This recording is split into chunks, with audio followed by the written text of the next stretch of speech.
შეზღუდვება, იმიტომ რომ როდესაც ქონებრივ შეზღუდვაზე საუბრობთ, პრაქტიკულად მთელი ქონება ჩვენი მოსახლეობის ხდება ხარვეზიანი. ხარვეზიანი ქონება ზოგადად ეკონომიკური აქტივობისთვის ძალიან დამაზიანებელია, იმიტომ რომ ის ფასსაც კარგავს და შესაბამისად შეიძლება გარკვეული უზრუნველყოფის დროს, როცა იყოს გამოყენებული, მაშინაც ვერ გამოიყენოს ადამიანმა. მეორე, თუნდაც ბიზნესმენი, რომელიც გადაწყვიტავს ოპოზიციურ პარტიას მხარი დაუჭიროს, შესაძლებელი იქნება ყოველგვარი ახსნა განმარტების გარეშე, თან მოგეხსენებათ, ახლა, როდესაც რეალურად ჩვენ სიტუაცია გვაქვს, რომ სიმპტომების გარეშე ავადმყოფობას თან გვაქვს, შეხება და დიდი არეალები ითვლება ხოლმე, მერე ვისთან ქონდა ადამიანებს და ესეთი რამეს ბევრჯერ გვინახია, ეხლა ექიმების უშეცდომობაზეც ნუ ვილაპარაკებთ, თუნდაც ეკლესიასთან მიმართებაში, როდესაც იძახდნენ, რომ საკმაოდ სერიოზული პრობლემა იქნება, თუმცა არ მოხდა, ხო, ესე ხალხი ეკლესიაში მივიდა, ეზიარა ერთი კოვზით და არ გაჩნდა ეკლესიის კლასტერი. ამიტომ ეხლა ექიმების შეუცდომობაზე და მათზე აგებული კანონმდებლობით, ნუ გადავიყვანთ, იმიტომ რომ ყველანაირი გადახრა და ყველანაირი ვიღაცისთვის 100%-იანი ნდობის გამოცხადება, მე მგონი, ეს არ არის ჩვენ კომპეტენციაში. მაგიტომ არ აურჩევიათ, რომ ჩვენ ვიღაცას რაღაცა 100%-ით ვანდოთ. არჩევნები მიტო არსებობს 4 წელიწადში ერთხელ, რომ ყველა ჩვენ გადადგმულ ნაბიჯთან დაკავშირებით ჩვენ ანგარიში უნდა ჩავაბაროთ ჩვენს მოსახლეობას. და როდესაც ესეთ შეზღუდვებს ვაწესებთ საარჩევნო პერიოდში, აი როგორ უნდა ჩატარდეს ყრილობები პარტიული, როგორ უნდა ჩატარდეს, ესე იგი, ვისაც მიცემენ ნებართვას, ის ჩაატარებს, ვისაც არ მიცემენ, არ ჩაატარებს. ხო, ანუ ერთი ადამიანის ხელში გადადის ეს ყველაფერი და საგანგებო სიტუაცია, როდესაც არსებობს ქვეყანაში. დავუმატეთ დრო. როდესაც საგანგებო სიტუაცია არსებობს ქვეყანაში, იქ სულ ყველა ერთნაირ მდგომარეობაში იმყოფება და ეს არ არის ერთი ადამიანის გადასაწყვეტი. და ერთი რამ მაინტერესებს, რატო არ აიძულებთ ეკონომიკურ სუბიექტებს ფორს მაჟორი შეიტანონ განკარგულებაში, ხელშეკრულებებში ჩადონ აუცილებლად და მათი განმარტებები მოცემული არის, მე მგონი, იმიტომ რომ საგანგებო სიტუაციის დამთავრების მერე ხდება თურმე კრედიტების გადავადება 3%-ით, ვინც შემოსავლები დაკარგა, არაკაპიტალიზაციით და მანამდე კაპიტალიზაციაში. დაასრულეთ ბატონო დავით. ბატონი გიავოლსკი. დიდი მადლობა. აქ არის ხა პოლიტიკური თემებით გაძევებული შეკითხვები. რასაკვირველია, ამ იმას თუ მივყვებით ტრადიციას, ჩვენ შეიძლება ვთქვათ, რომ საგანგებო ვითარების შენარჩუნება ხო არ უნდათ ჩვენ ოპონენტებს იმისათვის, რომ საერთოდ არჩევნები არ ჩატარდეს. ან არჩევნების წინა პერიოდში შეიქმნას ისეთი ვითარება, როდესაც უმართავი გახდება სიტუაცია. და ესეთი ეჭვების გამოთქმის საფუძველიც არსებობს. ბევრი ეჭვების გამოთქმის საფუძველი არსებობს. ამიტომ, ბატონო დიმიტრი, იქნებ თქვენს რაღაც გამოსვლაში, თავში, ბოლოში, შუაში, მაინც ერთი მოდელირებული მაგალითი მოიყვანოთ იმისა, თუ რაზეა საუბარი მაგალითად, ისეთი მაგალითი მოიყვანოთ, რომელიც საზოგადოებისათვის უფრო ნათელს გახდის, რაზე ვკამათობთ. რისგან გვინდა გადავარჩინოთ საზოგადოება, რისგან გვინდა გადავარჩინოთ თუნდაც არჩევნები. და რასაკვირველია იმის გაკეთება, რომ ვიღაცის ერთი ადამიანის ხელშია საკითხი და ერთს უარს ეტყვის შეკრებაზე და მეორეს დაუშვებს შეკრებას, ეს დაუშვებელიც არის და ამის შემაკავებელი მექანიზმიც გაცილებით უფრო მეტია კიდევ ვიდრე ჩვენ მხოლოდ კონსტიტუციაზე არა ვართ, ხო, ამ იმაში დაყრდნობილი. აქედან გამომდინარე მაგალითი იქნება ალბათ ყველაზე კარგი და შესაბამისი იმაზე პასუხების გასაცემად, რა შეკითხვებიც ახლა დაისვა. მადლობთ ბატონ გია. ბატონი სერგო რატიანი იქნება შემდეგი. საოცარი ლოგიკა ჩამოაყალიბა ახლა ბატონმა გიამ, თურმე ოპოზიციას უნდა რომ არჩევნები არ ჩატარდეს და თქვენ შეგინარჩუნებთ ხელისუფლება, მსგავსი რამე მართლაც პარადოქსულია, ხო? კარგით, აქ ბევრმა თქვა რომ ანტიკონსტიტუციური არის ეს კანონი. და ანტიკონსტიტუციური არა მხოლოდ იმიტომ რომ გარკვეული შეზღუდვების უფლება ეძლევა ხელისუფლებას, რაზეც საერთოდ არ დაეკითხება პარლამენტს. არამედ ეძლევა ასევე დადგენილებით ჩაანაცვლოს კანონშემოქმედება. აი ხა გეკითხებით მე თქვენ მაგალითად არის ასეთი სიტუაცია, რომ დღეს მაგალითად სკოლები და უნივერსიტეტები შეიძლება მართლაც და გაგრძელდება ალბათ და სხვა შორის უნდა დავსვათ კითხვა, გაგრძელდება თუ არა, ასე ვთქვათ, ის რომ ანუ არ დადიან ბავშვები და არ ფუნქციონირებს სკოლა, ხო? და უნივერსიტეტებშიც არ არის სწავლება პირდაპირ, არის ონლაინ სწავლება. და ამ ონლაინ სწავლებას მოყვება ონლაინ შეფასება, მაგრამ ონლაინ შეფასების და დისტანციური შეფასების კანონი არა გვაქვს. ეხლა გეკითხებით. იმ შემთხვევაში თუ გაგრძელდება ეს, ვინ მიიღებს კანონს დისტანციურ სწავლებაზე და შეფასებაზე?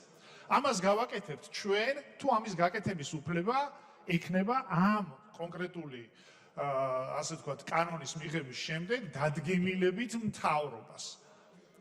და აქედან გამოდის, რომ მას ამის უფლება აქვს და შესაბამისად ის ანაცვლებს არა მარტო რაღაცა ქმედებებს, არამედ პარლამენტს ართმევს უფლებას გარკვეულ კანონზე იმსჯელოს. მე ერთი მაგალითი მოგიტანეთ და ნებისმიერი კანონი ფაქტობრივად, რომელსაც ჩვენ შეიძლება ვიმსჯელოთ, ამის მაგივრად დაწერს გახარია დადგენილებას და დაასრულებინეთ. და ეს უკვე მართლაც კონსტიტუციური გადატრიალება არის, როდესაც შესაძლებელი ხდება, რომ პრემიერ-მინისტრმა მთავრობამ დადგენილებით ჩაანაცვლოს კანონი. საგანგებო მდგომარეობის დროს ამის უფლებას ვაძლევთ გარკვეული დროის განმავლობაში მთავრობას, რომ მან დეკრეტის საშუალებით გამოსცეს რაღაცა და ამან ჩაანაცვლოს კანონი. მაგრამ აი ახლა უკვე ეს არის ფაქტობრივად კიდევ გჭირდება დრო ბატონს. მადლობთ. ბატონი ლევან კობერიძე იქნება შემდეგი. მოგესალმებით. ბატონ დიმიტრი, შევეცდები ახლა ერთის მხრივ თქვენს ლოგიკას გავყვე და ესე დაგისვათ კითხვები. როდესაც თქვენ ამბობთ, რომ თქვენი ლოგიკა როგორც ხვდები ეფუძნება იმას, რომ არჩევნები არის მოახლოვებული, შესაბამისად საგანგებო მდგომარეობის შემოღებამ შეიძლება საარჩევნო პროცესს შეუშალოს ხელი და ამიტომ გარკვეულწილად მე მგონი ცდილობთ რაღაც კანონში ცვლილებები შეიტანოთ, რომ რაღაც დოზი ჩაანაცვლოს. ალბათ ლოგიკა ეს არის. და ამ დროს ესეთი ერთი კითხვა მინდა დაგისვათ, რომ პირველი კითხვა, ან თქვენ რას ამბობთ, რომ თუ კი ეპიდემიოლოგიური სიტუაცია გამწვავდება და მიაღწევს რაღაც გარკვეულ კრიტიკულ მასშტაბებს, თქვენ ეცდებით, რომ მიუხედავად ამ ყველაფრისა საგანგებო მდგომარეობა არ გამოაცხადოთ და ამ კანონით გახვიდეთ ფონს? ეს პირველი კითხვა. იმიტომ რომ ალოგიკურად გამოიყურება ეს ყველაფერი. ეს ერთი. მეორე, თუ შეგიძლიათ დამისახელოთ ერთი ევროპული ქვეყანა მაინც, რომელიც სივრცისკენ ჩვენ მივისწრაფით, სადაც არის საპარლამენტო რესპუბლიკის მოწყობის ფორმა და ერთი ქვეყანა მაინც დამისახელეთ. ევროპის ქვეყნებში თქვენ შემზე კარგად იცით, რომ ეპიდემიოლოგიური სიტუაცია თქვენივე მონაცემებით გაცილებით უფრო რთულია. მათაც გახსნეს ეკონომიკა და არც ერთ ქვეყანას მე რაც მოვიძიე და მოვიკვლიე ჩვენს კოლეგებს არ დაჭირვებიათ მსგავსი ტრანზაქცია საკანონმდებლო ორგანოს ფუნქციების თავრობისათვის ესე უცერემონიოდ ჩუქების თუ არ ვიცი რა დავარქვა. თუ შეიძლება დამისახელეთ ერთი მაგალითი მაინც. ევროპული დემოკრატიული ქვეყნის ავტორიტარული შეიძლება ბევრი დაასახელოთ, იმიტომ რომ კარგად მიესადაგება ეს კანონპროექტი ავტორიტარულ სულისკვეთებას. შემდეგი კითხვა. ესე იგი, როდესაც ჩვენ საუბრობთ ამ თემაზე, ყველაზე მთავარი არის ის, რომ არ არის წარმოდგენილი, აი ხა თქვენ ალბათ უნდა დაგეწყოთ, ანა ყოფილიყო ჯანდაცვის სამინისტროს წარმომადგენელი მინისტრი სავარაუდოდ, რომელსაც პირველ რიგში უნდა წარმოედგინა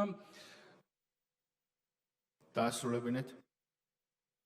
რომელსაც უნდა წარმოედგინა, ანუ აქ ჯანდაცვის სამინისტროს წარმომადგენელს მინის, ან თქვენ უნდა წარმოადგინოთ როგორც კანონპროექტის წარმომადგენლმა, გეგმა, პროგნოზი ეპიდემიოლოგიური სიტუაციის, რასაც უნდა დაეყრდნოს ნებისმიერი შემდგომი გადაწყვეტილება.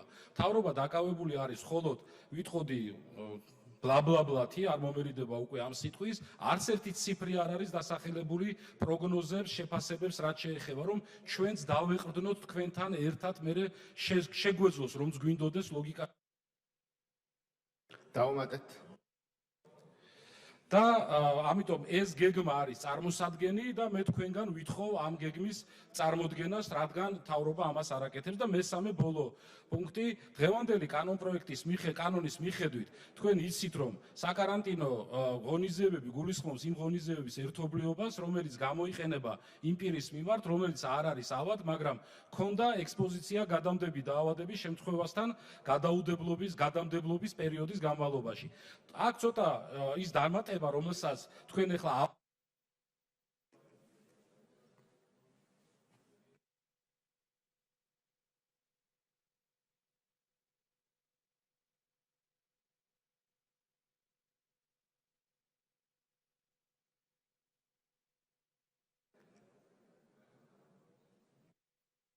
განაგზეთ ბატონ ლევან.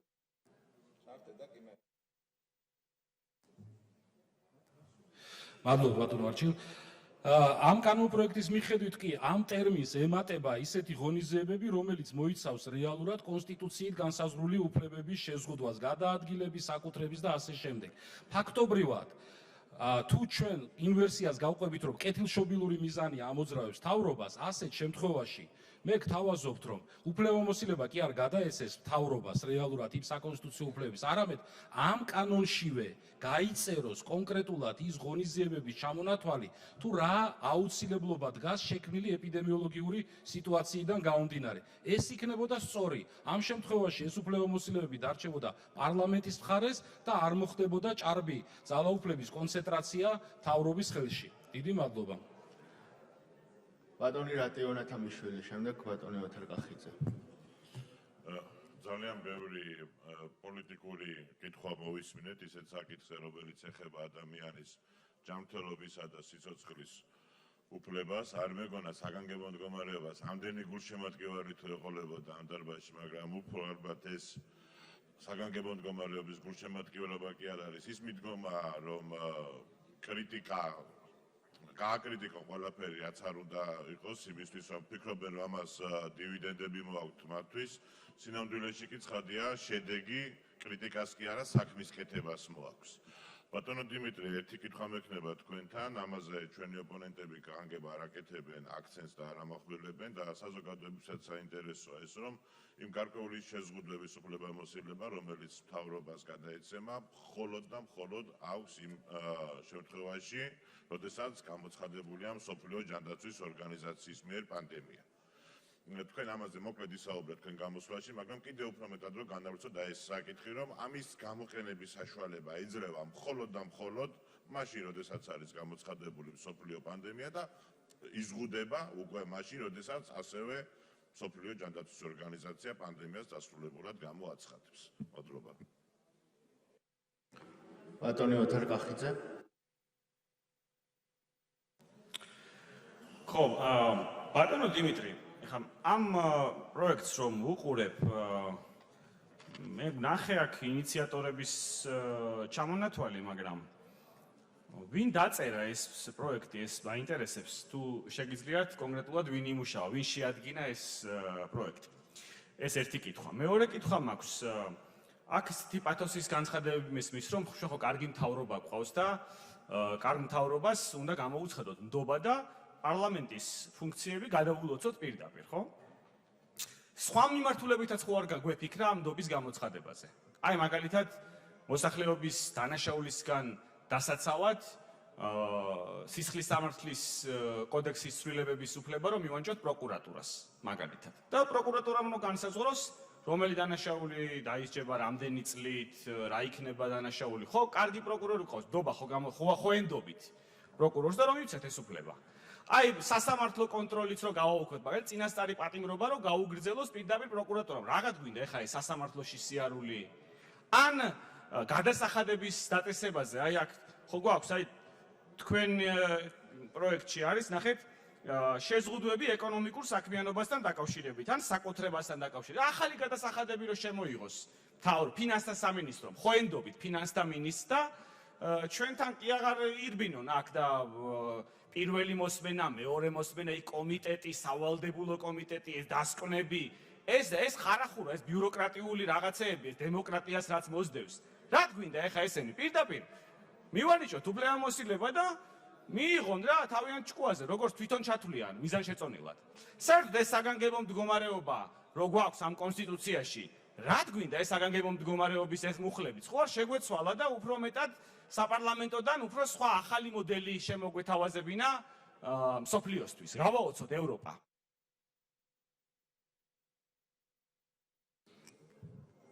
ბატონი ლევან გოგიჩაიშვილი და ქალბატონი ელენე ხოშტარი ამით ამოიწურა კითხვების პროცედურა. მიუხედავად ჩვენი ურთიერთობებისა ცალსახად ცუდი როლი გაქვთ ეხა ბატონო დიმიტრი აღებული, იმიტომ რომ ძალიან ცუდ საქმეს აკეთებთ ჩემი აზრით ამ ინიციატივის გამოტანაში, იმიტომ რომ არაფერში არ ჯდება ეს, იმიტომ რომ თქვენ ვერ დაგვარწმუნეთ, რომ ამის გარეშე არ შეუძლია ქვეყანას მართოს პროცესები და არ ვიცი ეს როლი რატო აიღეთ ესეთი ის თქვენ თავზე ვერ ხვდები, იმიტომ რომ ამაში არაფერი არ არის ადამიანებზე ზრუნვის. არაფერი არ არის აქ.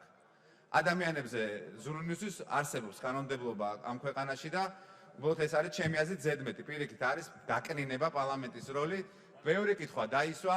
პირველ რიგში რაც მინდა განცხადება გავაკეთო, როგორც კი თუ მოხდება ამ კანონმდებლობის მიღება, ყველა ორგანიზაციას მოუწოდებ, ვისაც ეს ხელისუფლება საკონსტიტუციო საჩივარზე დაიწყო მსჯელობა როგორც ადამიანის უფლებების თავის მიხედვით, აუცილებლად ვფიქრობთ, რომ ჩვენ დაგვჭირდება უკვე საპარლამენტო უფლებამოსილების შემთხვევაში დეპუტატებს რა მიმართვაც შეგვიძლია, სავარაუდოდ ჩვენც ვიფიქრებთ, რომ საკონსტიტუციო სასამართლოს მიმართოთ, იმიტომ რომ პოლიტიკური мотиваციის მიღმა მე ამ კანონმდებლობაში ვერაფერს ვერ ხედავ. თქვენ გინდათ მიიღოთ ისეთი უფლებები, რომელიც ჩვენ შეგვიზღუდავს პოლიტიკურ უფლებებს და ეს შეუძლია გააკეთოს პრემიერ-მინისტრმა, რომელსაც ბუნებრივია ამ ნაწილში ჩემი მხრიდან ნდობა არ აქვს და კითხვის ნიშნის ქვეშ გვაყენებ, რამდენად კეთილშობილურად შეუძლია მან გამოიყენოს ეს კანონმდებლობა. ასევე მე მიმართავ უმრავლესობას, ბატონო არჩილ, თქვენ იქნებ დაარწმუნოთ თქვენი კოლეგები, რომ ბატონი დიმიტრის შემდგომ გამოვიდნენ საკომიტეტო თავმჯდომარეები და პირველი მოსმენის ფარგლებში ბატონმა იურიდიული კომიტეტის თავმჯდომარემ და ქალბატონმა ადამიანის უფლებების კომიტეტის თავმჯდომარემ თავისი იურიდიული მოსაზრება გაგვიზიანონ.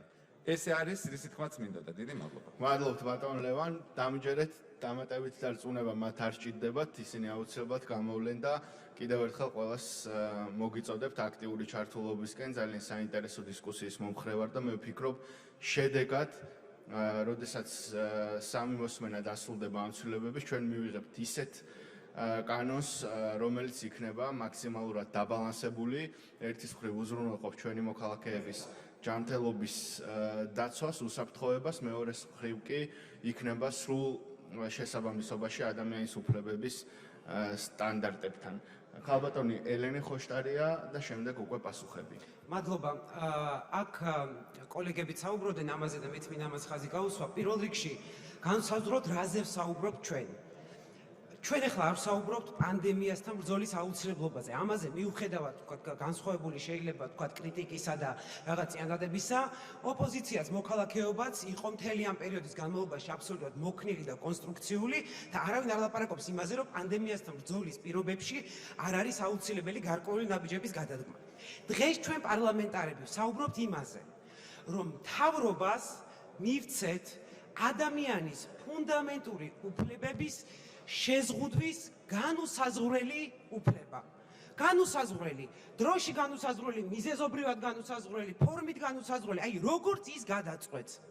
ამიტომ ამ პირობებში ჩვენ ლაპარაკობთ საერთოდ ქვეყნის მოწყობის სისტემის ცვლილებაზე და ეს არის ძალიან მნიშვნელოვანი და მოქალაქეებს უნდა ესმოდეთ, რომ ამის შედეგი იქნება ოპოზიციასაც რო თავი დავანებოდა საარჩევნო პერიოდს, თუმცა ეს კონტექსტიც არსებობს. ნებისმიერი ადამიანის უკვე უფლება არის არადაცული ფილტრები დემოკრატიული, არამედ დამოკიდებული არის უბრალოდ ნებასურვილზე რომელიღაც პოლიტიკოსის. ეხლა კითხვა ჩემი რაში მდგომარეობს. ადამიანის უფლებების კომიტეტის თავმჯდომარემ თქვა, რომ კიო ეს კანონი საფრთხეებს შეიცავსო, მაგრამ ჩვენ კარგები ვართ და ამიტომ არ შეიცავთ. ანუ მე მაინტერესებს ამ ფილოსოფიას თქვენ იგზიარებთ თუ არა, რომ ზოგადად კანონი პრობლემაა, მაგრამ ჩვენ იმის მიხედვით უნდა მივიღოთ კანონი მოგწონს თუ არა ის კონკრეტული ხელისუფლება. თუ ამ კანონს იმიტომ ვიღებთ, რომ ცუდად არ მოექცეს ხელისუფლება, თუნდაც შეცდომა არ დაუშვას ხელისუფლება. და მეორე, თქვენ თქვით, საკანონმდებლო პარლამენტის ზედამხედველობა არ ქრებაო. დღეს თქვენ რომ მწვანე ღილაკს დააჭერთო, ეს ხო უკვე პარლამენტის გადაწყვეტილებაა. ბატონო დიმიტრი, მართლა მაინტერესებს.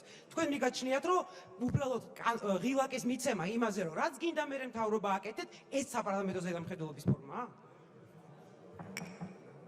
მადლობთ. ამით ამოიწურა კითხვები. ბატონ დიმიტრი ხუნდაძეს თხოვ რომ მოპასუხოს.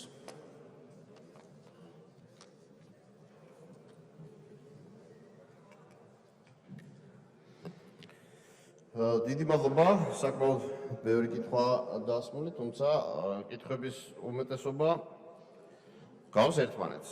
მაგრამ მე შევეცდები რომ თანმიმდევრულად მივყვე. პირველი კითხვა მოვინიშნე, მე მგონია რომ ყველაფერი მოვინიშნე, თუმცა არცაა გამორიცხული რაღაცა გამომჩა.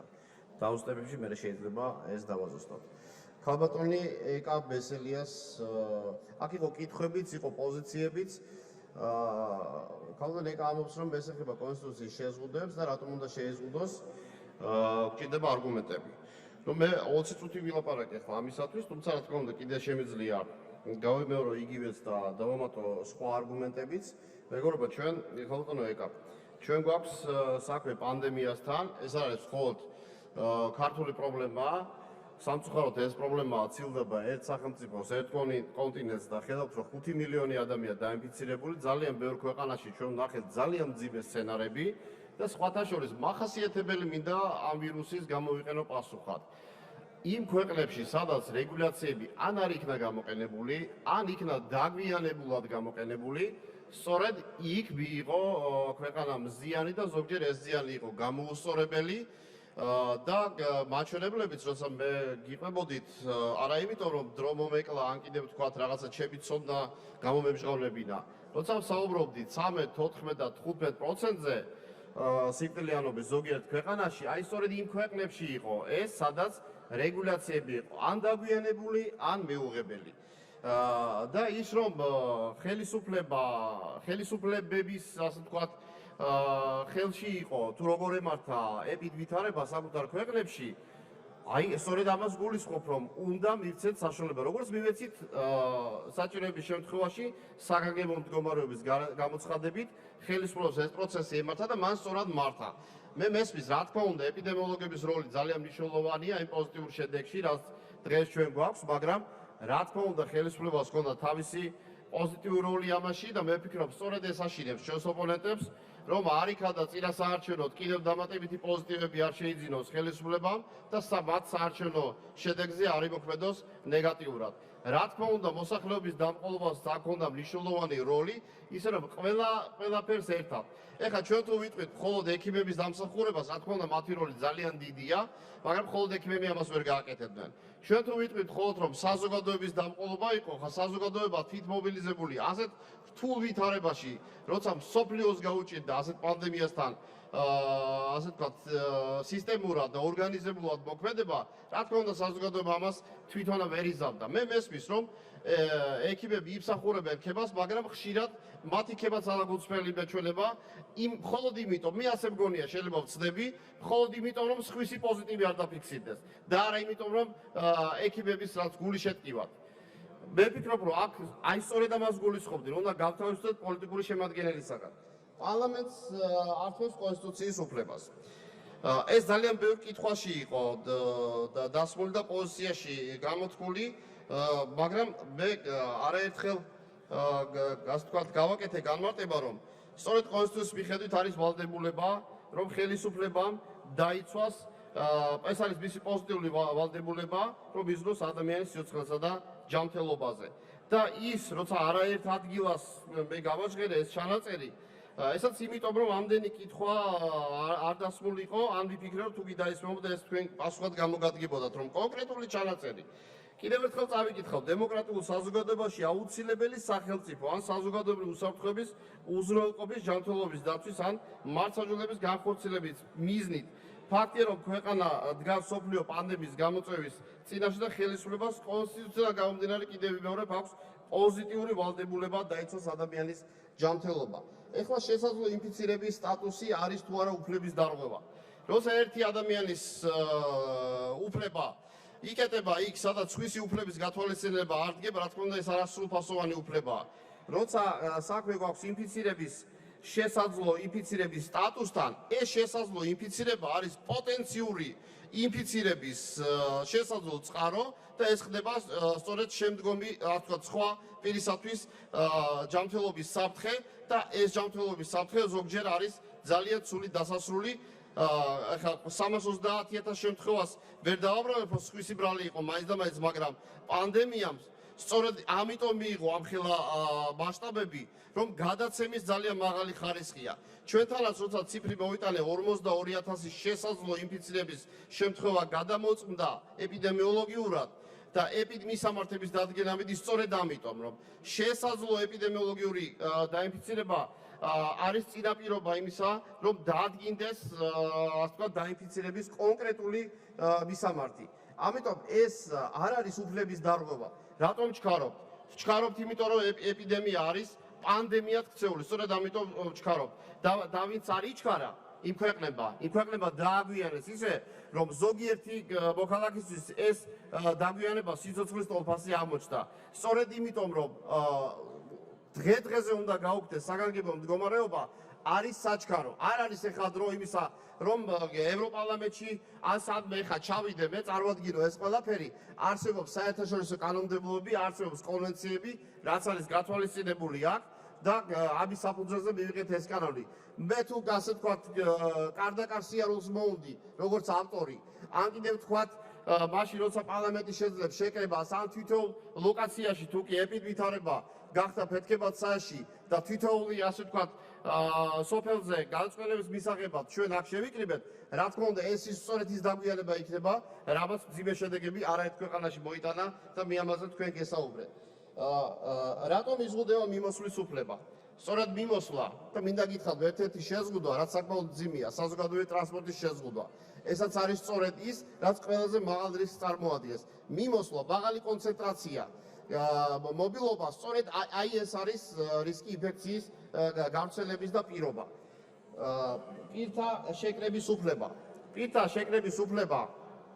რა თქმა უნდა, შემდგომშიც მე ვფიქრობ, სწორედ ამიტომ საგანგებო მდგომარეობა პირიქით უფრო შეზღუდავს ამას და თუ კი საგანგებო მდგომარეობის გარეშე ჩოგეკრება რეგულაციები, შესაძლოა ასეთი შეკრებები წესების დაცვით შესაძლებელიც კი იყოს, მაგრამ თუ კი შეკრება საფრთხეს უფლის, შეკრებილ და ასევე სხვა პირებს და საფრთხეს უფლის შემდეგ საზოგადოებრივ ჯანმრთელობას, რა თქმა უნდა, აქ რეგულაციები აუცილებელია.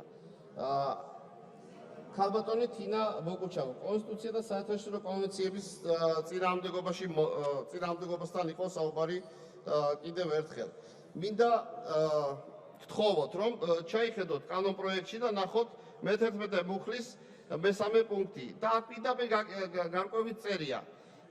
ადამიანის უფლებათა და ძირითად თავისუფლებათა დაცვის ევროპული კონვენციის პრინციპების დაცვით კანონში არის პირდაპირი ჩანაწერი. შემოთავაზება, ვადა დავადგინოთ. თქვენ თუ მომეხმარებით დავადგინოთ ვადა, როდის იქნება ვაქცინა, როდის დასრულდება პანდემია, მე ვფიქრობ, თქვენი სახელი არა მხოლოდ პარლამენტში იქნება ცნობადი და საქართველოში არამედ თქვენ საერთაშორისო ცნობადობას გაზდით, თუ კი ამ ვადას დამისახელებ და მე აუცილებლად თუ კი სარწმუნოებად იქნება თქვენი არგუმენტაცია, ამ ვადას აუცილებლად ასე ვთქვათ, ჩავწერ კანონპროექტში. ბატონი ბოკერია, რატომ არის საჭირო ეს კანონი? 24 საათ შეუძლია პარლამენტს მხარდაჭერა. მე კიდევ ერთხელ ვამბობ, ეს კანონი არის სწორედ იმიტომ საჭირო, რომ საგანგებო მდგომარეობის რეჟიმში არ ვიღოთ და თითოეულ ლოკაციაზე ეპიდვითარების გართულების შემთხვევაში არ დაგვჭირდეს პარლამენტში შეკრებას, გარკვეული დრო ჭირდება. ხედავთ, რომ აქაც მთელი დღეა მსჯელობთ იმაზე და დაჩქერებული წესი სწორედ ამიტომ შემოვიტანოთ დრო, არ ითმეს, იმიტომ რომ დრო საჩვენოდ არ მუშაობს. პანდემია ხედავთ, რომ არის აბსოლუტურად ძალიან მაღალი ზიანის მომტანი და შედეგები უკვე სახეზეა და სწორედ ამიტომ ვფიქრობ, რომ უნდა არსებობდეს რეგულაციები, რომელიც საშუალებას მიცემს კრიზისულ ვითარებაში მართოს პროცესი და არ იყოს საჭირო ყოველ კონკრეტულ შემთხვევაში პარლამენტის შეკრება. მაგრამ რა თქმა უნდა, პარლამენტის როლი არ იზღუდება და მე ამაზე ვისაუბრე და კიდე ერთხელ გაგიმეორებ 39 მუხლის მიხედვით საქართველოს პარლამენტს საპარლამენტო კონტროლის ფარგლებში გააჩნია შეამოწმოს კანონქვემდებარე აქტები საქართველოს კანონმდებლობასთან შესაბამისობაში მინისტრის აღმასრულებელი ხელისუფლების სხვა სახელმწიფო უწყების ხელმძღვანელების ნორმატიული აქტები ნებისმიერ დროს შეუძლია საპარლამენტო მოსმენის რეჟიმში დაიბაროს უწყების ხელმძღვანელი და აგერ პრემიერი თვითონ გესტუმრებად და დასვით კითხვები. ეხლა ვადებთან დაკავშირებით კიდევ დავაზუსტებდი. ხედავთ რომ კონკრეტულად წერია პანდემიის შემთხვევაში და საერთო ინფექციების გავრცელების შემთხვევაში იქნება ეს რეგულაციები საჭირო რომ გამოიყენოს ხელისუფლებამ. პანდემიას რაც არ უნდა ასე ვთქვათ სურვილი ქონდეს ნებისმიერ ხელისუფლებას ის პანდემიის სტატუსს ვერ დააწესებს რამე თუ ამისათვის არ არის ადგილობრივი ანუ სახელმწიფო საზღვრების ფარგლებში ნებისმიერ უწყების ჩართულობა ამ ყველაზე დადაღებული იმისათვის რომ პანდემია იქნას გამოცხადებული. ეს არის საერთაშორისო სტატუსი. ჩვენ ვერ გამოაცხადეთ მთელი მსოფლიოს მასშტაბით, ვერ გამსაზღვრავს სტატუსი არის პანდემია თუ სხვა ასე ვთქვათ სტატუსის საჭიროება გახდება შემოსატანი. ნინო გოგოაძე ხალხო ნინო კონსტიტუცია არის, რომ ამაზე მე უკვე ვისაუბრე.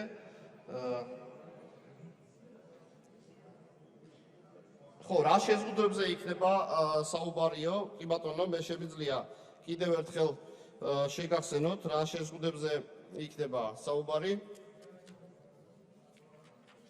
აქ იქნება ის რეგულაციები, რომელიც კონკრეტულად ამ ჯანმრთელობის შესახებ კანონში, საზოგადო ჯანმრთელობის შესახებ კანონში არ არის. აი მაგალითად რა ეპიდემიოლოგიური კონტროლის შემთხვევაში. კიდევ ერთხელ ის რაც სასურველი შედეგი დადგა, რასაც თქვენს აღიარებთ, ეს შედეგი თქვენს გეხებათ. ამ რისკის ქვეშ შეიძლება დადგეს ნებისმიერი. მიუხედავად პოლიტიკური მწამსა, მიუხედავად ეთნოსისა, მიუხედავად შემოსავლისა თუ თანამდებობისა, მიუხედავად სივრცისა სადიპყრობა, ნებისმიერი ადამიანის წარმოადგენს ეს ასე ვთქვათ საფრთხეს. ამიტომ საკარანტინო სივრცეების მართვა ამან მოიტანეს საზღვრები დროულად ჩაიკეტა. საკარანტინო სივრცეები დროულად იქნა ასე ვთქვათ უზრუნველყოფილი რომ შემოსვლის შემთხვევაში თუ კი მით უმეტეს მაღალი დაინფიცირების კერიდან და მაღალი დაინფიცირების ქვეყნიდან იყო შემოსული, რომ განთავსებულიყო იქ ადამიანები საკარანტინო პერიოდი ორკვირიანივა და გასულიყო, შემდეგ ეს ადამიანები იტესტებიან, რომ საზოგადოების სივრცე, სოციალურ სივრცეში ისინი არ წარმოადგენდნენ მაღალი რისკის ასე ვთქვათ ებით გავრცელების საფრთხეს. მე ვფიქრობ, რომ აი ან უნდა დავტოვოთ საგანგებო მდგომარეობა, ან უნდა ეს რეგულაციები, ამ რეგულაციების საშუალება მივცეთ. ჩვენ გვაქვს კიდევ ერთხელ ვიმეორებ სამი არჩევანი. ან ეპიდვითარებას ტოვებთ გვერდზე და კონტროლის მიმარჩება ეს ყველაფერი და უკვე რისკები არის ის, რაც მე ვისაუბრე და არაერთ ქვეყანაში უკვე ვიცით ის სცენარი, რაც შეიძლება ამას მოყვეს, ან უნდა მივცეთ ხელისუფლებას ამდაგვარი რეგულაციების საშუალება. ხომ არ გადადებთ საპარლამენტო არჩევნებს? არა, და სწორედ იმიტომ რომ ამ პროცესს, საკონსტიტუციო პროცესსაც, ცვლილების პროცესს რომ არ შეეშალოს ხელი, ამიტომ არის აუცილებელი. თუ ჩვენ საგანგებო მდგომარეობას დავტოვებთ, რისი ასე ვთქვათ ვალდებულებაც და საჭიროებაც არ არის, სწორედ აი ასეთ შემთხვევაში შეექმნება ამ პროცესს საფრთხე. ამიტომ აქ გვაქვს ორი ვალდებულება. ერთი რომ მოსახლეობის ჯანმრთელობა დავიცვათ და ეპიდემიამ არ დააზიანოს ჩვენი ქვეყანა ისე, როგორც დააზიანა უფრო მძლავრი ინსტიტუციებისა და უფრო მძლავრი ფინანსური რესურსების მქონე ქვეყანა და ასევე საკონსტიტუციო პროცესს არ შეუშალოთ ხელი. წინააღმდეგ შემთხვევაში ერთის და მეორეც შესაძლოა ამ რისკის ქვეშ დადგეს. შემდეგი არის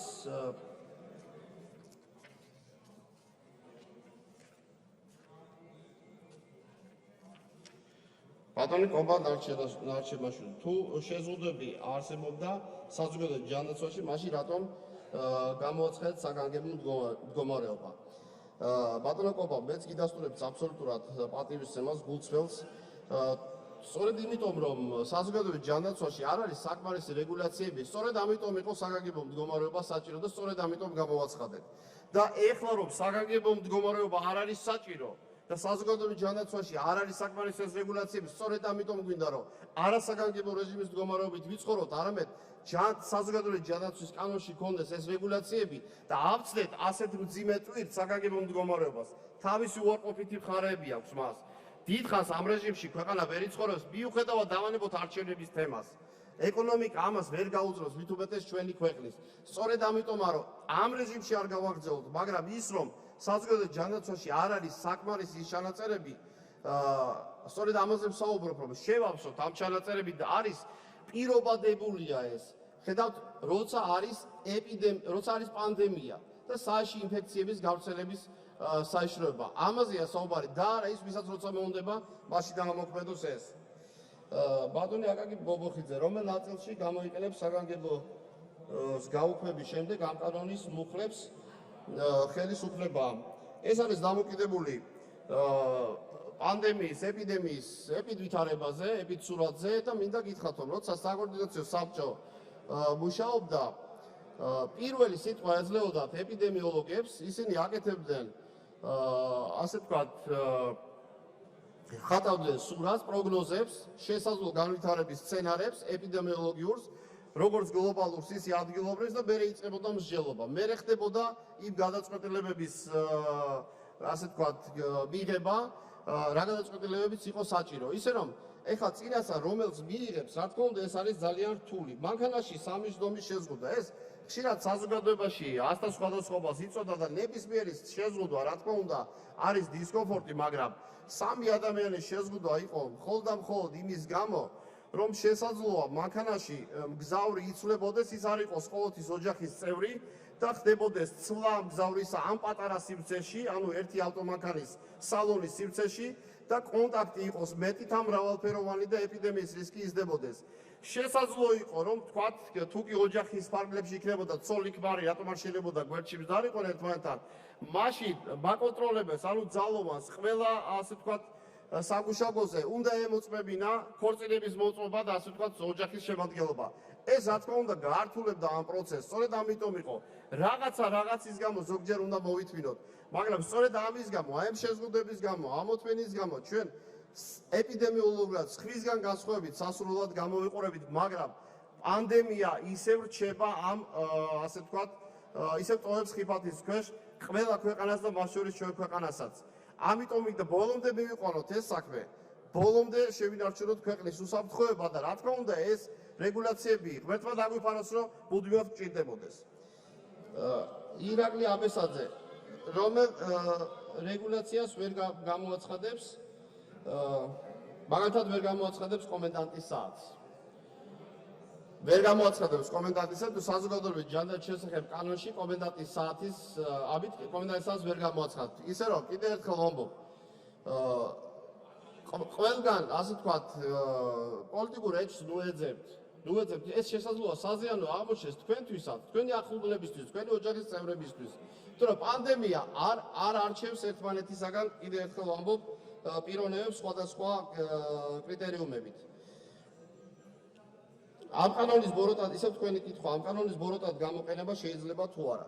ბოროტად გამოყენება და ხელისუფლება შეიძლება ბოროტმოქმედება ჩაიდინოს კანონითაც და უკანონოთაც. უკანონოთ ალბათ გახსოვთ თქვენ, არავითარი კანონი, ქუჩაში ხდებოდა გადაწყვეტილებები და ჩვენ ვნახეთ დაწერილი ასე ვთქვათ და დაწერის გარეშეც ის გადაწყვეტილებაც აბსოლუტურად ყველა კონვენციას ხდებოდა. ყველა ასე ვთქვათ წესსა და ნორმას სცილდებოდა. ამ რეჟიმში ჩვენ ვიცხოვრეთ, ისე რომ და თუ კი თქვა დღევანდელი ხელისუფლება მოინდომებს ბოროტად გამოყენებას, საზოგადოებრივი ჯანდაცვის შესახებ კანონი ამის საშუალებას ისედაც იძლევა. იმიტომ რომ დამატებითი რეგულაციები იქ აბსოლუტურად არ არის საჭირო. თუ კი ეს მოინდომა შეიძლება ამ კანონითაც და კანონის გარეშე შეიძლება ავიზრახების განხორციელება. ხალხატონი თამარი, საზოგადოებრივი ჯანდაცვის საზოგადოებრივ ჯანდაცვაში არის ნორმა, საკარანტინე და ყველაფერი წერია. ხალხატონი თამარი, გიდასტურებ ნამდვილად პატივისცემას, მაგრამ ყველაფერი არ წერია იქ. ყველაფერი რომ ეწეროს, მაშინ ამის საჭიროება არ დადგებოდა. მაგალითად, ერთ-ერთ რეგიონში, ან თქვათ სოფელში, გახდა საჭირო და ბატონოგი აქვე თქვენს გაგცევთ პასუხს, ასე თქვათ მოდელირებული წარმოვიდგინათ, ხო? აი ერთ-ერთ სოფელში გახდა პანდემია, იმდენად საყურადღებო, რომ გახდა საჭირო ჩაკეტვა. შესაძლოა თქვათ იქ გარკვეული შეზღუდვები დააწესო, მაგრამ მიმოსვლას ვერ შეზღუდავ. ისევე წელად ვახსენებ მე, როცა მეზობელი ქვეყნებიდან სადაც მაღალი ეპიდაბინძურება არის, იქიდან შემოსული ადამიანის შეზღუდვას ასე იოლად ვერ გააკეთებ და თუნდაც ნიღბის ტარების ვალდებულება. ვერ შეზღუდავ და ვერ დაავალდებულებ ამას. რა თქმა უნდა, ნიღბის ტარებაზე არ არის აქ საუბარი, მაგრამ აი ყველაზე მარტივზეც კი შეიძლება გარკვეული პრობლემები შეიქმნას. მიმოსვლა შეიძლება ჩაკეტოს სოფელი, მაგრამ იქიდან გამოსვლა შესვლას ვერ გააკონტროლებ. მაშინ საგანგებო მდგომარეობა უნდა შემოვიღოთ. საგანგებო მდგომარეობა ასე თითოეულ ლოკაციაზე, რა თქმა უნდა, ეს არის შეუძლებელი. სოფელ და ყოველ ორშაბათს, სამშაბათს აქ ვიკრიბებთ, რომ ეტაპობრივად ვაწყდებდეთ საგანგებო მდგომარეობას. რა თქმა უნდა, ეს არის რთული, ეს არის მიუღებელი და ეს არის სარისკო.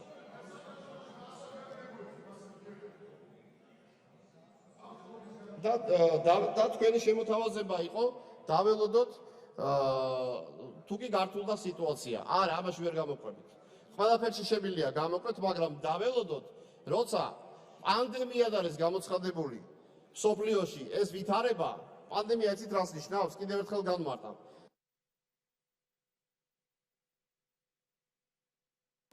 ეს არის ინფექციის გავრცელების ის ხარისხი, რომელიც მოიცავს სახელმწიფოებს, მოიცავს კონტინენტებს და ხედავთ, რომ 200-ზე მეტი ქვეყანაა მოცული, 5 მილიონია დაინფიცირებული, უფრო მეტი და 330,000 ადამიანია გარდაცვლილი. ქვეყნება, რომელმაც დაიცადეს, იმათ მიიღეს ძალიან დიდი ზიანი და ეს ზიანი იყო მოსახლეობის სიკვდილის ტოლფასი. ამიტომ ჩვენ ამის ექსპერიმენტის დრო არ აგვაქვს, იმიტომ რომ ძალიან ცოტა ვართ.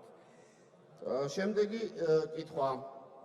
რომან გოცირიძე, ჩვენ ვატყუებთ მოსახლეობას, ანუ ხო, თქვენ გეუბნებით, რომ ჩვენ ვატყუებთ და არ ვეუბნებით რეალობას.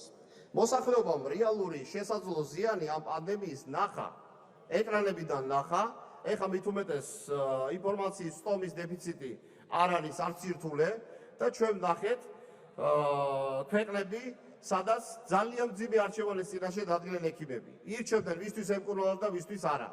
და ის რომ დღეს ეს ვითარება ჩვენს ქვეყანაში არ არის, სწორედ იმ უხერხულობებით, იმ შეზღუდვებით, იმ გარკვეული, ასე ვთქვათ, ფინანსური დანაკარგებით, იმ საწარმოების გაჩერებით, იმ კონცენტრაციის და იმ განშლდობით, რასაც ვიხოცებოდით ეკრანებიდან, რასაც ექიმები დღესაც თქვენ ნახეთ ეპიდემიოლოგები და ის სპეციალისტები, ვისაც ჭკუა მოეკითხება, მათ კომენტარებს იწყებენ, დარჩით სახლში, არ გათამამდეთ ის, რომ ჩვენთან კარგი შედეგია, გაუფრთხილდით სხვის ჯანმრთელობას.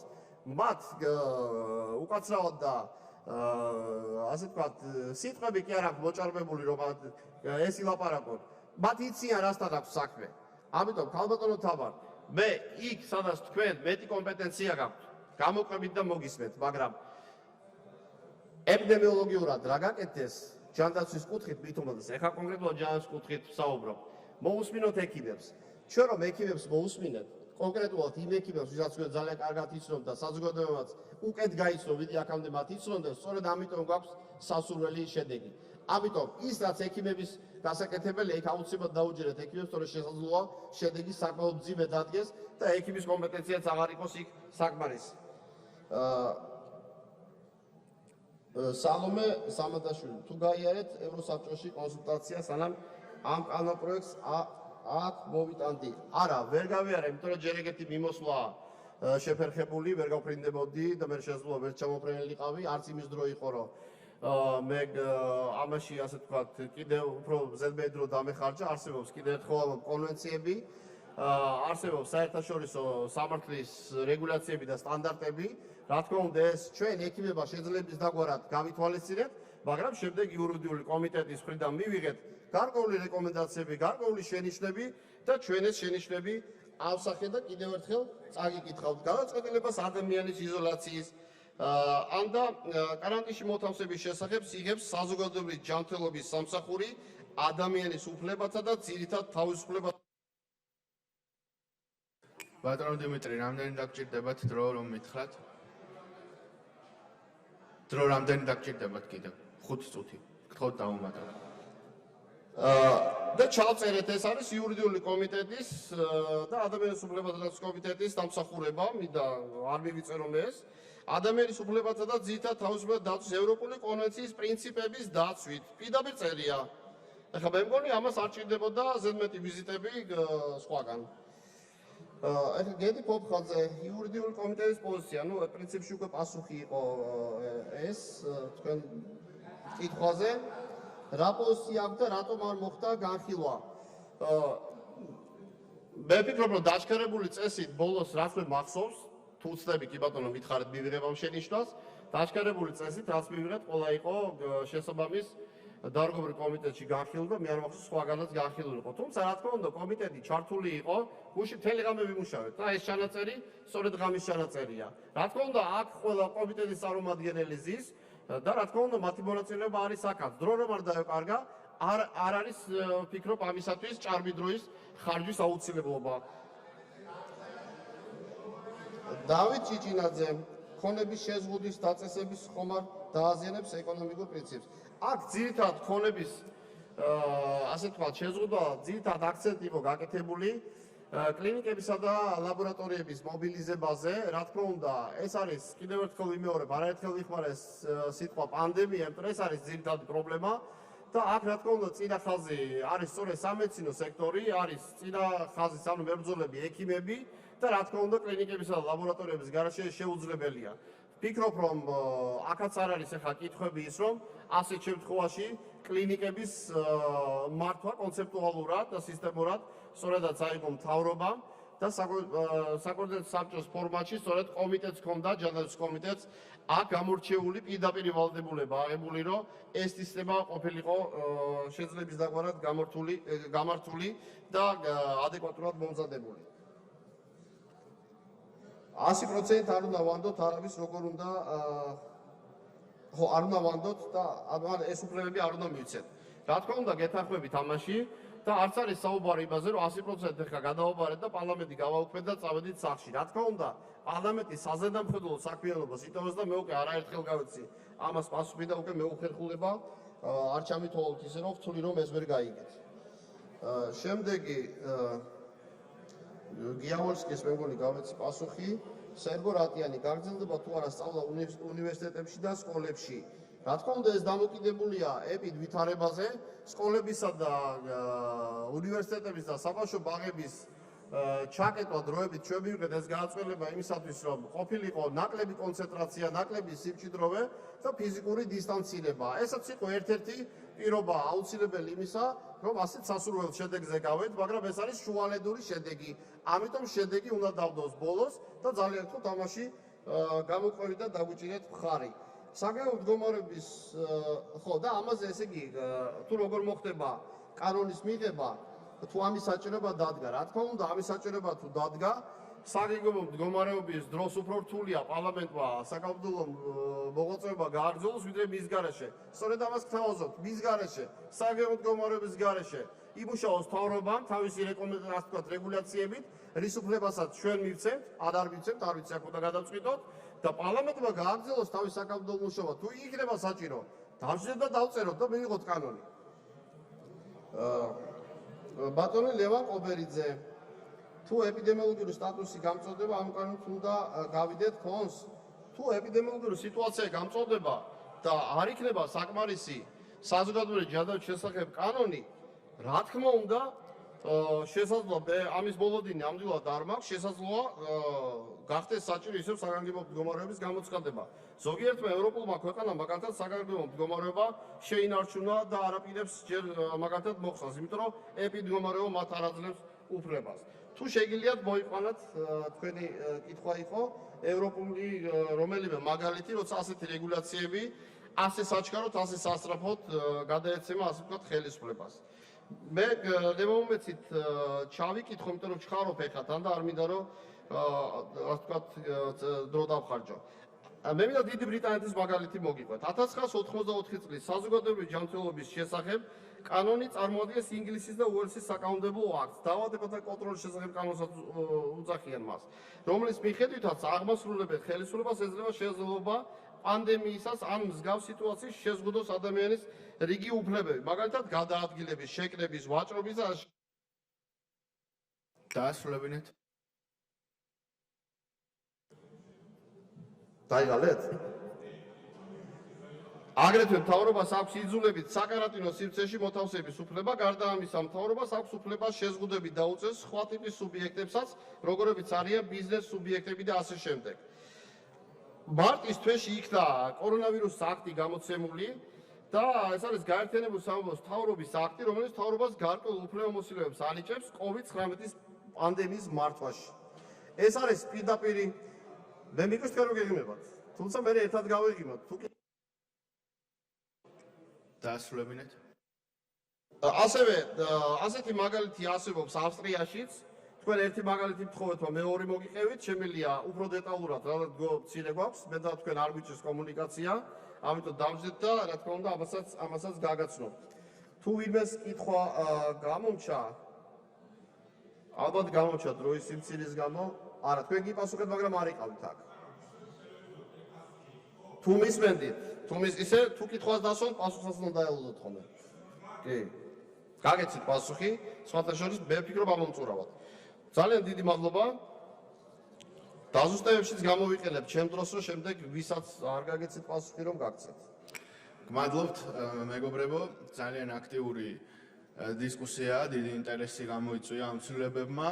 ბატონო დიმიტრი, თქვენ მოახერხეთ ორჯერ შეამცირეთ შეკითხვები, რომელიც ამ ცვლილებებს ეხებოდა, თუმცა შეკითხვები კიდევ არის და მე იმედი მაქვს, რომ მეორე მოსმენის შემდეგ მინიმალურამდე შემცირდება კითხვები, რომელიც ამ ცვლილებებს უკავშირდება. კიდევ ერთხელ ვიმეორებ, მოგიწოდებთ ყველას აქტიური მონაწილეობისკენ. მე იმედი მაქვს, რომ სამი მოსმენით შევძლებთ ისეთი ცვლილებების მიღებას, რომელიც ზუსტად მოემსახურება დარჩენილ ამოცანებს. ეხლა კი დამაზუსტებელი კითხვები, ქალბატონი ეკაბესელია, შემდეგ ბატონი აკაკი ბაბოხიძე.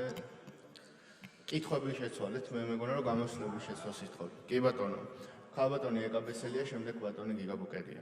მადლობა, მე კიდევ იმედი მაქვს, რომ თქვენ გადაიფიქრებთ ასეთ ცუდი კანონის მიღებას, იმიტომ რომ COVID-19-ზე უფრო სახიფათოა ჯანდაცვის ლოზუნგის ქვეშ გადააბიჯო დემოკრატიას და არანაკლებ სახიფათოა დაზაფრო ადამიანები, ამიტომ იურისტებსაც დაუგდოთ ყური, რომლებიც აკრიტიკებენ ამ ძალიან ცუდ კანონპროექტს. ბატონო დიმიტრი, მე რაც კითხე თქვენ პასუხი ვერ მივიღე, იმიტომ რომ სტატისტიკა არ მიკითხავს მე ვიკითხე მთავარი რამ. და რო არ დაუბრუნდე იგივე კითხვებს და ვიდრე თქვენ დიდი ბრიტანეთის მაგალითს მოიყვანთ, რომელშიც სრულიად საპირისპირო რამ ხდება, იქ საპარლამენტო კონტროლი არის უძლიერესი და საუკეთესო მოდელი აქვს და არ გამოდგება ეს მაგალითი ნამდვილად. მე მინდა კითხო თქვენ, იცნობ თუ არა ვენეციის კომისიის სპეციალურ რეკომენდაციებს, რომელიც ეხლა გამოიცა ამ პანდემიის წინააღმდეგ ბრძოლისთვის და იცნობ თუ არა ევროსაბჭოს საპარლამენტო ასამბლეის სპეციალურ რეკომენდაციებს, როგორ უნდა მოქმედებდეს პარლამენტი ასეთ ვითარებაში COVID-19. დაასრულებინეთ. ამ COVID-19-ის წინააღმდეგ ბრძოლის პროცესში, სადაც თავარი რამ წერია, რადგან ხდება გადახვევა კონვენციური პრინციპებიდან და ჩარევა ადამიანის უფლებებში, ეს ნიშნავს, რომ პარლამენტი უნდა იყოს უფრო ძლიერი, მაკონტროლებელი და არსად არ წერია ის, რომ პარლამენტმა მოიხსნას თავისუფლება და როგორც თქვენ ბრძანეთ, სოფლები ჩაკეტოს თავრობამ, ისე რომ არ გამოაცხადოს თუნდაც იმ ნაწილში საგანგებო მდგომარეობა. თუ იცნობთ ამ რეკომენდაციებს და თუ იცნობთ, მითხარით, რატომ აკეთებთ მაშინ საპირისპიროს. მადლობთ, ბატონი გიგაბუკერია. დიდი მადლობა, მე გარეთ გისმენდით, ჩემ კითხვაზე პასუხი ვერ მოვისმინე. ერთადერთი რაც შემიძლია ვივარაუდოთ ჩემ კითხვაზე, რა იცვლება თქვენთვის ამ კანონით, რატო გჭირდებათ, რომ თქვენივე თანხმობა, თქვენივე აზრის მოსმენა აღარ ჭირდებოდა თავრობის, ანუ საპარლამენტო უმრავლესობის, ანუ პარლამენტის. ერთადერთი რაც შეიძლება მივამსგავსო, ოღონდ, არ ვიცი, ვერანაირად ვერ მივხვდი, როგორ არის, რომ ყოველ ცალკეულ სოფელზე ხო არ შემოვიღებთ საგანგებო მდგომარეობასო? ესა ცალკეული სოფელი თქვენ დაამცირებელი რამე გონიათ, ბატონო დიმიტრი? ცალკეული სოფლის მოქალაქეები ჩვენი, მათი კონსტრუქციების შეზღუდვას, საპარლამენტო კონტროლი და თქვენი კონტროლი რატო არ ჭირდება? ამიხსენით თუ შეიძლება. ის რა ხალხი არ არის ისეთივე როგორც თქვენ და მე?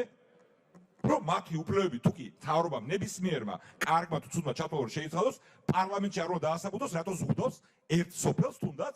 ეგ რა პასუხია ბატონო დიმიტრი? იმედი მაქვს წამოგცდათ. დამატებას ვითხოვ თუ შეიძლება 30 წამი და იმიტომ რომ წინადადება მაქვს თქვენ როგორც გითხოვთ ტერმინი კონსტრუქციული. მადლობა. თქვენ აქ თქვით რომ აი საგანგებო მდგომარეობა არაფორმალურად მოვისმენთ ტერმინი სხვა რეგულაციები რომელიც ტერმინ საგანგებო მდგომარეობასთან დაკავშირებული შეიძლება პრობლემური იყოს და ისე გვინდა რომ საგანგებო ზომები არსებობდეს რომ ამ საგანგებო მდგომარეობის შემოღება არ გვჭირდებოდესო. ერთ-ერთი რაციონალთან მიუახლოვებული ეს მოვისმენე. გთავაზობთ სხვა ტერმინი გამოვიყენოთ, ოღონდ პარლამენტის კონტროლი დავტოვოთ. იყოს საგანგებო ზომების და პარლამენტის კონტროლზე ნუ იტყვით თუ არს. ანუ სამოქალაქო კონტროლზე, ხალხის კონტროლზე. მადლობთ, ბატონი აკაკი ბაბუხიძე. ბატონო დიმიტრი, აღარაფერს ვიტყვი იმაზე, რომ არ გითხრიათ, ქონდათ თუ არა მთავრობასთან კონსულტაცია, როცა ამ პროექტით წარმოდექით.